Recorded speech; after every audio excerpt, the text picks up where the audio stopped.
공시족 40만 시대 대한민국 최고 강사의 접중 강의 만나보는 시간입니다. 공무원 시험 합격의 길로 여러분을 초대합니다. 노량진 특강! 네, 노량진 특강 문을 활짝 열겠습니다. 여러분이 매일 생활하시는 곳 혹은 공부하시기 위해서 자주 방문하시는 곳, 청춘의 꿈이 모여있는 상징적인 공간이죠. 노량진에 대해서 여러분 과연 얼마나 알고 계신지 모르겠습니다. 노량진의 역사는요, 1978년으로 거슬러 올라가는데요. 당시 인구 밀집을 좀 막기 위해서, 분산하기 위해서 학원가를요, 입시 명문 그 학원가를 4대문 밖으로 분산하는 정부 정책이 있었습니다. 그래서 80년대, 90년대 노량진에는 대학 입시를 위한 학원들이 굉장히 많이 자리를 잡게 되는데요. 이런 노량진에도 위기가 찾아옵니다. 2000년대인데요. 대입을 위한 학원가의 메카로 강남 대치동과 그리고 목동이 떠오르면서 노량진에도 위기가 찾아오게 되는 거죠. 대입을 위한 학원들이 점점 사라지면서 그 빈자리를 채우게 된 것이 바로 취업을 위한 학원들이었습니다. 그때부터 지금까지 많은 청춘들, 젊은이들이 취업을 위해서 그리고 공무원 시험을 위해서 몰려들면서 정말 피땀 흘려가면서 공부를 하고 있는 대명사가 된 곳이 바로 이 노량진입니다. 자, 오늘 두 학생 함께 하겠습니다. 안녕하세요. 반갑습니다. 네. 스트레스는 평소에 어떻게 풀어요? 노량진에서 공부하다가? 저는 스트레스 푸는 방법이 좀 여러 가지긴 한데 주로 이제 푸는 거는 뭐 음악을 듣는다든지 몸을 많이 움직이는 걸로 많이 풀거든요. 그래서 그래요? 학원에서 같이 공부하는 형들이나 동생들을 모아서 노들공원이라고 또 따로 있는데 예, 사육식공원 옆에 네. 거기 가면 풋살장이 있어요. 거기서 이제 사람들 많이 모아서 풋살을 해요. 그래요. 2~3시간 동안 계속. 공부하느라 너무 안 움직이니까 네. 가끔 또 운동하는 것도 좋을 것 같네요. 네. 그렇군요. 재용 학생 어떤가요? 저는 제가 이렇게 생긴 거에 비해서는 좀 활동적이고 음악 같은 것도 좀 즐거운 음악을 좀 좋아해서 평소에 좀 EDM이라던가 이런 걸 들으면서 이제 맥주 한 캔 딱 한잔하면서 딱 그게 이제 제 딱 스트레스 푸는 방법이에요. 그렇군요. 맞아요. 공무원 준비생들 정말 스트레스 많이 받죠. 물론 공부 때문도 있는데요. 의외로 스트레스 받는 첫 번째 원인이 외로움이라고 합니다. 내 마음을 털어놓을 친구라든지 가족한테도 말하기 좀 어려운 부분이 있으니까요. 이 외로움을 달래는데 스터디 모임이 또 큰 도움이 된다고 합니다. 스터디 모임 모여서 공부만 한다거나 혹은 논다거나 이런 게 아니라 공부도 함께 하면서 서로 같은 처지니까 마음을 나눌 수 있는 또 그런 공간으로 활용해 보셔도 좋을 것 같습니다. 자, 노량진 특강 오늘도 서호성 교수님의 사회 함께 하도록 하겠습니다. 공무원 사회 마스터 서호성 교수님의 강의 지금부터 박수로 청해 드릴게요.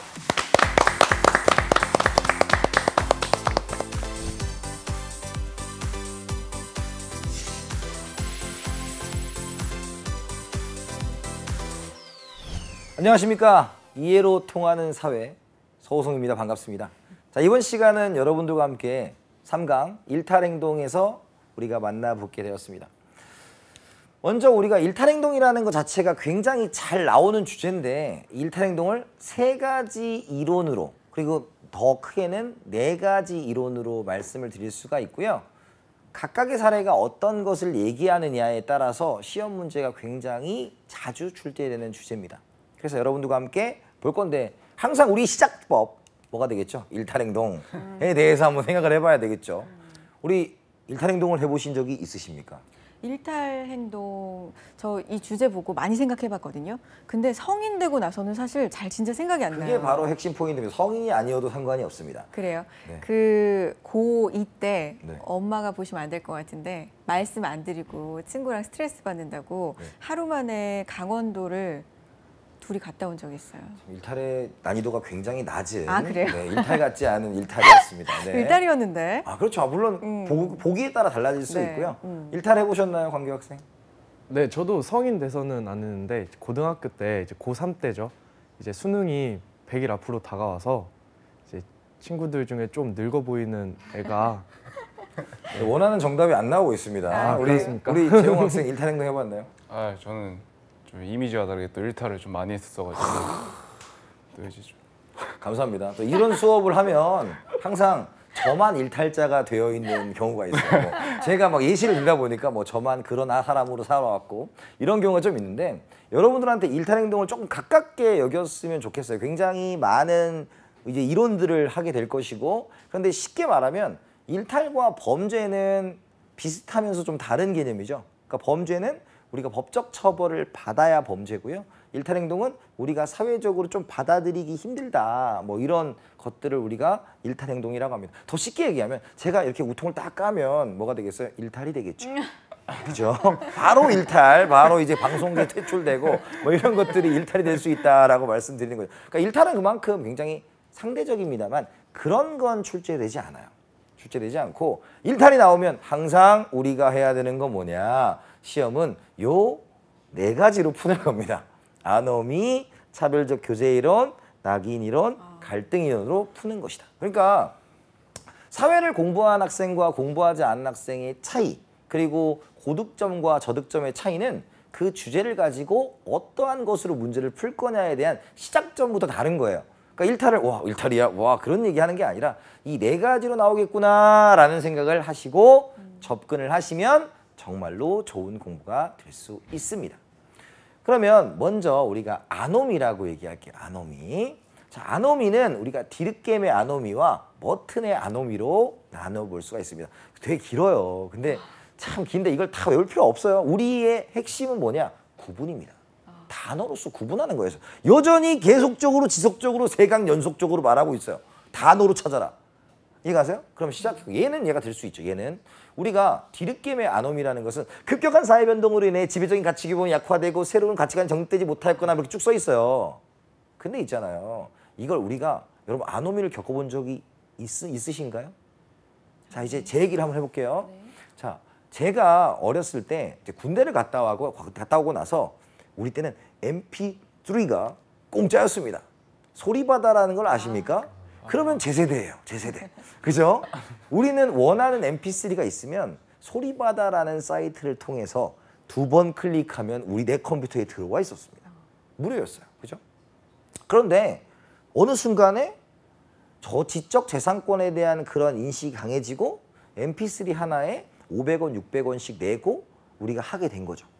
그런데 그것들을 내가 받아들이질 못하는 거예요. 아, 나 세상이 변했는데 나는 이걸 내가 MP3를 왜 내가 돈 주고 다운받아야 되는지 모르겠어 라고 얘기하는 순간 아노미에 빠지신 겁니다. 자, 그러면 재홍 학생 최근에 영화를 다운받으신 적이 있나요? 아, 저는 예. 자, 다운받은 적 그 다운 액수가 1,000원대였나요? 100원대였나요? 100. 네, 그게 바로 아노미라는 겁니다. 아노미. 왜? 사회는 변했는데. 그러니까 여러분 예를 들어서 또 다른 예시 드는 게 우리가 흡연자들의 그런 흡연 공간이 줄어들고 있잖아요. 그래서 뭐 지하철역의 몇 미터 안에서는 담배를 피우는 것을 법적으로 금지하고 과태료를 매기고 있습니다. 그런데 나는 받아들일 수 없다. 나는 펴야 되겠다. 그분이 뭐라고요? 요 디르켐의 아노미. 급격한 사회 변동으로 인한 가치관의 혼란을 얘기하는 게 디르켐의 아노미예요. 그런데 이건 좀 막연합니다. 그러니까 막연하기 때문에 시험은 요 밑에가 훨씬 더 많이 나와요. 머튼의 아노미. 자, 문제입니다. 제가 좋아하는 걸그룹이 있습니다. 저는 제 나이대보다 젊게 사는데요. 저는 레드벨벳을 굉장히 좋아합니다. 모든 멤버의 이름을 다 외우고 있고요. 네, 시간이 되면 콘서트도 갈 용의가 있습니다. 한번 불러주시면 가겠습니다. 자, 그런데 제가 만약 아이린 양과 결혼을 하고 싶다면 어떻게 해야 될까요? 네? 자, 그렇죠. 이겁니다. 제가 아이린 양과 결혼을 하고 싶다. 그럼 어떻게 될까요? 납치해야 됩니다. 자, 그게 바로 머튼의 아노미입니다. 목표. 아이린 양과 결혼하고 싶다. 수단 없어요. 합법적 수단이 없죠. 그것을 없기 때문에 불법적 수단을 사용하는 것을 우리가 머튼의 아노미라고 합니다. 자, 그럼 우리 한번 아노미의 세계에 빠져볼까요? 우리가 선거 운동을 하고 선거를 열심히 합니다. 그러면 우리 선거를 열심히 하면 선거운동을 열심히 하면 당선될까요? 자, 선거에 당선되기 위해서 목표 달성되기 위해서 어떻게 해야 될까요? 아노미의 세계 뇌물을 뿌리고 금권 선거를 하는 거죠. 그죠? 다시 우리가 공무원 시험에 합격하고 싶어요. 그럼 어떻게 해야 될까요? 아노미의 세계에서요. 네, 아노미의 세계로 빠져보자니까요. 합법적 수단으로 달성이 안 돼. 왜냐면 열심히 공부한다고 해서 반드시 합격하는 게 아니잖아요. 그날의 변수도 있을 것이고 내가 몸이 안 좋을 수도 있고 마킹을 잘못할 수도 있잖아요. 그래서 합격의 아노미의 세계로 빠지면 어떻게 해야 돼요? 매수 및 컨닝, 그 다음에 우리 최근에 이슈화가 된 어떤 분이 행자부에 들어가셔가지고 시험지를 조작한 적이 있죠. 그걸 우리가 뭐라고 한다? 머튼의 아노미. 즉 목표와 수단이 있습니다. 예를 들어 제가 배가 고프다면 밥을 먹으면 목표를 달성하는 거죠. 배가 부르고 싶다, 밥을 먹는다. 목표와 수단이 일치하는 거예요. 그런데 내가 돈을 벌고 싶다, 방법을 모르겠다. 그럼 스포츠 도박 사이트를 찾으려는 거죠. 어떤 느낌인지가요? 내가 아이린과 결혼하고 싶다, 납치한다. 선거에 당선하고 싶다, 당선되고 싶다, 뇌물을 살포한다. 시험에 붙고 싶다, 컨닝을 한다. 이해가세요? 그래서 이 머튼의 아노미는 조금 멋있게 표현하면 수단과 목표의 불일치, 즉 수단은 합법적 수단이 없다라는 것을 우리가 머튼의 아노미라고 합니다. 자, 그런데 우리가 지난 첫 번째 시간에 이런 단어를 썼어요. 기능론 기억나세요? 자, 기능론은 몸에 일어나는, 그러니까 사회에 일어나는 변화를 좋게 볼까요, 나쁘게 볼까요? 기능론은 유지였어요. 유지는 변화가 일어나는 거예요, 안 일어나는 거예요? 안 일어난 거죠. 변화를 좋아할까요, 싫어할까요? 싫어하죠. 그죠? 싫어요. 변화를 싫어해요, 기능론은. 그럼 여기도 마찬가지로 지금 사회 문제가 발생한다는 것은 변화를 좋아하는 거예요, 싫어하는 거예요? 사회는 유지되고 있는데 이런 아노미가 일어났어요. 불법적 수단을 일어났어요. 그럼 이걸 좋아할까, 싫어할까요? 싫어하겠죠. 기능론은 어떠한 그러한 변화도 좋아하지 않아요. 왜? 지금 자체가 유지되고 있으니까. 쉽게 얘기하면 여러분들의 몸이 제 기능을 다하고 있기 때문에 여기서 수업을 하시고 앵커를 보시는 거죠. 근데 만약에 몸에 변화가 일어난다. 그럼 뛰쳐나가시겠죠. 배가 아파. 그럼 나갈 거예요. 그럼 어떻게 해? 배가 아프면 약을 먹고 내 속을 진정시켜 처음에 원상태로 돌리는 겁니다. 그걸 우리가 기능론의 기본인데 지금 이러한 아노미가 빠졌다는 것은 사람들의 그런 범죄라든지 아니면 일탈행동에 대한 의식이 강한 거예요, 약한 거예요? 약한 거예요. 아, 그래? 선거에 내가 당선되기 위해서 뇌물을 뿌려도 괜찮겠지? 라는 생각이 있는 거죠. 그렇죠? 그 다음에 시험을 잘 보기 위해서 컨닝을 할 수도 있겠지라는 생각을 하는 거죠. 그러니까 그런 생각을 못하게 만드는 것이 교육이죠. 그걸 우리가 재사회화라고 합니다. 그래서 아노미는 이러한 생각을 먹지 않도록 재사회화를 시킨다라는 거예요. 자, 그런데 우리 여기서 또 배웠던 게 있어요. 아까 첫 시간이 중요했던 이유가 뭐냐면 기능론 갈등이 계속적으로 나온다 그랬어요. 그러면 가장 원론적인 질문으로 갔을 때 기능론은 것이었습니까? 미시였습니까? 것이. 것이는 사회적인 차원의 무언가가 있는 것이죠. 그럼 이게 아노미는 기능론이에요. 그러면 얘도 사회적인 접근을 해야 되겠죠. 그럼 객관적으로 주어진 일탈행동이란 단어는 사회에서 일탈이라고 말하는 것이겠죠. 객관적으로 주어진 일탈행동은 사회에서 말하는 것이겠죠. 그러면 이거는 아노미에 쓸 수 있어요, 없어요? 있다라는 겁니다. 왜? 아노미는 기능론, 기능론은 사회 구조에 영향을 받는 거시적 관점. 따라서 객관적으로 주어진 일탈행동이 있다라고 접근하는 거예요. 근데 그 단어가 문장 자체인데 여러분 그 문장을 음미하시지 않으셔도 됩니다. 객관적으로 주어진 일탈행동이 있다. 거시적 관점 끝이에요. 더 깊은 거 없고 그 문장 고스란히 잘라서 나옵니다. 그냥 고스란히 잘라서 나와요. 그러니까 여러분들이 아까도 얘기했지만 그 단어를 여러분들이 이해하는 것 자체가 굉장히 중요하다라고 말씀을 드릴 수가 있습니다. 자, 그래서 아노미는 뭐다? 급격한 사회 변동으로 인한 가치관의 혼란, 수단과 목표의 불일치, 아노미는 기능론이다라는 걸로 생각을 하면 돼요. 그리고 이게 너무 어려워요. 그럼 요거를 정확하게 보시는 것이 훨씬 더 시험 문제 많이 출제됩니다. 머튼의 아노미. 집에 가서 또 머튼의 아노미에 빠진다고 그러시면 안 됩니다. 자, 두 번째 갈게요. 자, 차별적 교제 이론이에요. 차별적 교제 이론. 차별이라는 것은 끼리끼리 논다는 뜻입니다. 예를 들어서 여러분들의 친구분들 있잖아요. 여러분 친구는 어때요? 광규, 친구는 어떤 사람들입니까? 저랑 이제 얘기도 잘 통하고 잘 맞는 애들. 네, 네. 그렇죠. 친구. 저도 똑같이 그냥 뭐 제 친구는 다 학원에서 일하, 그러니까 다 교수님들이세요. 다 똑같아요, 어차피. 여러분 차별적 교제 이론의 정말로 대가가 누군지 아십니까? 어머님이세요. 어머님 이러죠. 야, 쟤랑은 놀지 않았으면 좋겠다. 쟤랑은 좀 놀았으면 좋겠다. 그랬더니 또 우리 엄마는 그러시지 않으셨어요. 아, 저희 엄마는 그러셨다고요. 그러니까 일반적으로 그런 것들을 얘기했을 때 뭐 물론 대부분의 어머님들이 학생들을 가리고 친구를 가리라고 가르치진 않겠지만 그래도 비행에 빠질 수 있는 학생이 있다면 그거를 말리고 싶을 거란 말이에요. 이해가세요? 차별적 교제라는 것은 끼리끼리 논다는 뜻입니다. 끼리끼리 논다. 즉 일탈자끼리는 일탈자끼리 논다라는 거죠. 자, 쉽게 얘기하면 우리 고등학교 때 야간 자습 도망가신 적 있습니까? 친구들이 도망가지 않았어요. 이해가요? 도망가는 사람들은 대부분 친구들이 도망갑니다. 그러니까 또 오늘 야자 어때? 그만 갈까? 오케이, 그럼 간다고. 그러니까 친구들이 그런 것들에 대해서 굉장히 좀 무디죠. 그런 규범에 대한 무딘 사람들이 모여서 그런 야자를 도망가는 겁니다. 따라서 포인트가 일탈자와의 교류를 통해 학습이 이루어진다라는 거죠. 그래서 그러한 것들을 받아들이게 되면 일탈에 조금 더 가까워진다라고 말씀드리는 것이 요 차별적 교제 이론입니다. 그 소문으로 우리가 속담으로 얘기하면 친구 따라 강남 간다. 그래서 까마귀 노는 곳에 백로야 가지 마라. 근주사적 금묵자 인주와 가까워지면 붉어지고 먹과 가까워지면 검어진다라는 거죠. 요거예요. 그래서 어머님들이 말씀하십니다. 차별적 교제 이론의 그 대가인 이유는 대책을 알고 있는 거예요. 대책이 뭐가 되겠어요? 놀지 마. 일탈자와의 접촉 차단이 우리가 차별적 교제 이론의 끝이라고 보시면 됩니다.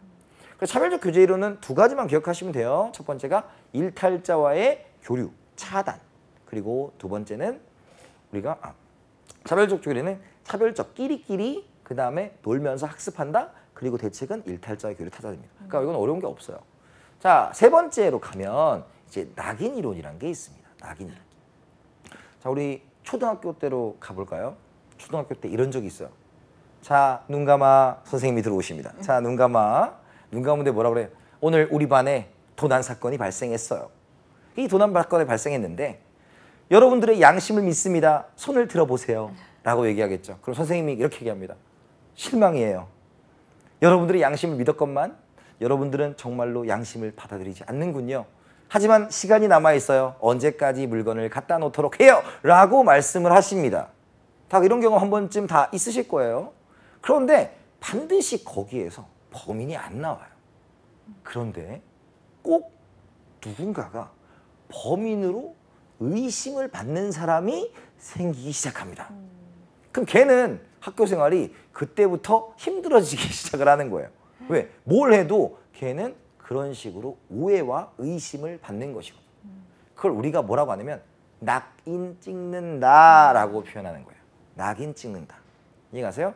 그럼 낙인이 뭐냐라고 하면 우리가 쉽게 얘기했을 때 우리나라에 있는 전과를 가지신 분들이 낙인이 많이 찍힐 수 있죠. 뭐 많은 뉴스를 보면 우연치 않게 전과를 가지게 됩니다. 그렇게 됐는데 1범에서 2범, 3범이 되기까지는 시간이 오래 걸리거나 불가능할 수도 있대요. 그런데 3범 이상에서 10범이 되기까지는 5년이 걸리지 않는답니다. 왜? 그만큼 정상적인 사회생활을 하기가 어려워지기 때문이죠. 쉬운 예시로 이제 나오는 얘기가 이런 거죠.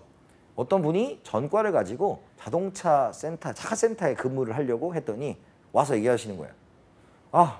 처음에 김씨, 난 당신하고 일하는데 당신 전과자인지 몰랐어. 그런데 채용했지만 알고 보니 당신 전과자네. 난 당신과 일할 수가 없어요. 라고 가라고 하는 거죠. 그런 과정이 반복되면서 나는 정상적인 생활을 할 수 없는 사람인가 봐. 라고 얘기를 하게 됩니다. 따라서 그 사람은 2차적 일탈을 일으킨 거죠. 자, 순서는 이렇게 돼요. 자, 첫 번째. 1차적 일탈이 발생을 합니다. 그걸 설명하는 이론은 아니에요. 1차적 일탈은 그냥 발생하는 거예요. 그러면 두 번째가 뭐냐면 사람들이 낙인을 찍기 시작합니다. 참고로 사람들이 낙인을 찍는데 상호작용을 통해서 낙인을 찍는데 우리나라와 미국의 개념이 좀 다르죠. 우리나라의 전과자는 굉장히 특별한 존재죠, 사실. 주변에 전과자가 물론 갱생하신 분들도 있을 수 있지만 흔히 있는 일이 아니에요. 그죠? 하지만 미국 같은 경우는 굉장히 뭐 약간은 흔히 있을 수 있다 이렇게 들었으니까. 따라서 우리나라의 전과를 가지신 분들이 낙인을 찍히게 됩니다. 낙인을 찍히게 돼요. 그러면 여러 가지 취업 기회나 이런 것들을 통해서 하려고 했으나 실패하게 되죠. 그래서 그걸 좀 멋있게 표현하면 부정적 자아의 내면화. 나는 일탈을 할 수밖에 없는 사람인가 봐. 나는 일탈자인가 봐. 내가 할 수 있는 정상적인 일은 없어! 라고 하기 때문에 이제 범죄를 일으키는 2차적 일탈입니다. 그래서 낙인이론은 우리가 첫 번째 일탈 행동을 규정하는 객관적 기준이 없다라는 것은 사람들이 정하기 나름이다라는 거죠. 우리가 첫 번째 시간에 얘기했던 문신이 그런 거예요. 문신이 있다? 저희 아버지 세대에 문신이 있는 학생들을 보면 난리가 납니다. 말도 안 되는 얘기야. 지금은 뭐 그 정도는 할 수 있다고 했죠. 그래서 객관적 기준이 없다는 것은 사람들이 정하기 나름이다라는 거예요. 그 다음에 1차적 일탈을 한 사람이 계속하여 일탈 행동을 할 것이라는 낙인을 찍게 되면 하는 거니까 첫 번째 미시적 관점이다라는 것이고요. 미시적. 왜? 사람들이 정하기 나름이다. 두 번째가 일탈 과정에 관심이 있다라는 거예요. 일탈 과정. 일탈이 어떻게 발생하는 첫 번째 관심이 없고 과정에 관심이 있다. 그럼 이거의 대책은 뭐가 되겠습니까? 대책. 낙인을 안 찍으면 되겠죠. 생각보다 답은 명확해요. 여러분 이거 학문이 아니라 했잖아. 원인적인 측면, 아까 차별적 교제의 대책은 뭐예요? 그런 애랑 놀지 마 였어요. 그죠? 아노미의 대책은 뭐였어요? 그러한 수단을 지키도록 교육을 받아라는 거였어요. 그죠? 낙인이는 뭐야? 낙인을 찍지 마라는 겁니다. 부정적 낙인의 신중이라는 표현을 쓰는 것이죠. 그 다음에 하나 더 있어요. 뭐냐면 난 나쁜 놈인가 봐. 난 일탈자인가 봐. 라고 얘기하는 것을 막아줘야 되겠죠. 그래서 상담을 통해서 우리가 당신은 나쁜 사람이 아니에요. 당신은 새롭게 태어날 수 있어요. 라고 얘기하면 낙인으로 대책이 될 수 있다. 그럼 여러분들 표정들이 뭐야? 정말요? 진짜? 그건 중요하지 않습니다. 시험 문제에 출제된 내용일 뿐이니까요. 이해가세요? 그런 학문적 논쟁을 하는 시간이 아니라고 누누이 말씀을 드려요. 그 다음에 네 번째는 갈등 이론인데 우리가 갈등 이론은 앞에서 배웠던 갈등론과 동일하다라고 말씀하면 돼요. 그래서 사회적 기소 가치를 가지고 그런 걸 다툼이 일어나고 그것에 의해서 일탈이 발생한다라는 겁니다. 그래서 결론적인 것은 뭐다? 아노미는 급격한 사회별 변동으로 인한 가치관 혼란, 디르켐의 아노미. 그 다음에 머튼의 아노미는 목표와 수단의 불일치. 대책은 가르쳐준다. 제사회화. 그 다음에 차별적 교제 이론은 일탈자끼리의 교류, 학습이다. 그래서 대책은 차단이다. 세 번째 낙인 이론은 왜 사람들이 일탈을 일으키느냐? 일탈 과정에 초점을 맞추고 거기에 원인은 부정적 낙인이다. 그래서 대책은 낙인을 신중하자라는 얘기고요. 이건 뭐 갈등하고 똑같으니까 됩니다. 자, 지금 어떻게 나오는지 궁금하시죠? 이제 시험 문제 봅니다. 나는 사례와 관련된 일탈행동 이론이다. 일탈행동 뭐로 풀어야 돼요? 아노미, 차별적 교제 이론, 낙인 이론, 갈등 이론을 푼다는 생각을 하시고요. A는 출소 후에도 전과자라는 꼬리표로 사회의 냉대와 무관심 속에서 사회에 적응하지 못하고 다시 범죄를 일으켰다. 동그라미가 어디겠어요? 꼬리표. 무슨 이론? 낙인 이론. 두 번째, 기말고사를 앞둔 대학생 B는 교수의 컴퓨터를 해킹하여 시험 문제를 빼돌리다 적발되었다. 뭐 하고 싶었어? 시험을 잘 보고 싶었죠. 근데 방법이 없죠. 그래서 뭐 했다? 해킹. 머튼의 아노미가 된다라는 거예요. 그러면 첫 번째, 가는 일탈 행동의 상대성을 강조하는. 상대성이 뭐예요? 시간과 장소에 따라 달라진다. 사람은 그때그때 다른 것이죠. 그러니까 미시적 관점인 낙인 이론은 상대성을 강조합니다. 바뀔 수밖에 없고요. 두 번째, 가는 일탈의 원인을 일탈행위자의 개인적인 특성. 개인적인 특성이란 건 뭐냐면 너는 턱이 네모지고 털이 많이 나 있고 구렛나루가 길어서 범죄자야. 뭐 이런 얘기예요. 전혀 상관이 없는 얘기고요. 세 번째, 나는 문화적 목표와 제도적 수단 간의 괴리를 통해 일탈이 발생한다. 문화적 목표와 제도적 수단, 괴리, 이걸 뭐라고 한다고요? 머튼의 아노미라고 하죠. 그 다음에 가는 거시적, 나는 미시적, 가나가 뭐였다? 바뀌어 있다. 그러니까 정답은 기업과 디귿이 되는 겁니다. 한 번 더. 일탈이는 뭐로 풀어야 된다고요? 자, 16년 14년 똑같아요. 그러니까 패턴은 똑같은 거예요. 일탈이론. 그러면 일탈이론이니까 뭐로 풀어야 돼? 아노미, 차별적 교제 이론, 낙인 이론, 갈등 이론 이렇게 푸는 거예요 그냥. 자 그러면 급격한 사회변동, 기존의 가치와 규범의 붕괴, 무규범적 상황 도래 이걸 우리가 뒤늦게임의 아노미라고 했고요. 두 번째가 법 위반의 호의적인 사람과 빈번한 접촉이죠. 빈번한 접촉. 이걸 우리가 뭐라고 했다? 차별적 교제 이론. 이게 웃음이 탁 나오셔야 돼. 아 이런 거구나. 그 다음에 세 번째는 최초 일탈, 부정적 반응, 부정적 자아 형성입니다. 그래서 가는 사회 집단 간의 이해관계에 따른 갈등 이론이 되겠고요. 그 다음에 나는 일탈 행동 자체보다 상호작용을 통한 낙인 과정. 낙인이니까 어디로 가야 돼요? 우리가 다로 가야 되겠죠. 그죠? 그 다음에 3번 가는 다와 달리 일탈 행동에서 객관적 기준이 존재한다. 객관적 기준이 존재한다.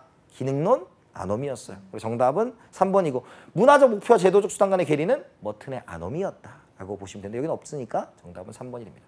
그래서 문제 어떻게 풀어야 된다고요? 머튼의 아노미는 목표와 수단의 불일치, 아노미는 제사회화를 볼 수 있고 친구 따라 강남가다 차별적 교제 이론, 낙인 이론은 객관적 일탈행은 없다. 왜? 사람들이 정하기 나름이다. 부정적 자아에 되면은 낙인의 특징이다. 라는 거예요. 그래서 일탈행동은 뭐로 푼다? 아노미, 차별적 교제 이론, 낙인 이론, 갈등 이론을 푼다라는 걸 인지하시면 여러분들 반드시 시험에서 맞을 수 있다고 말씀드리면서 이번 강의를 마치도록 하겠습니다. 감사합니다.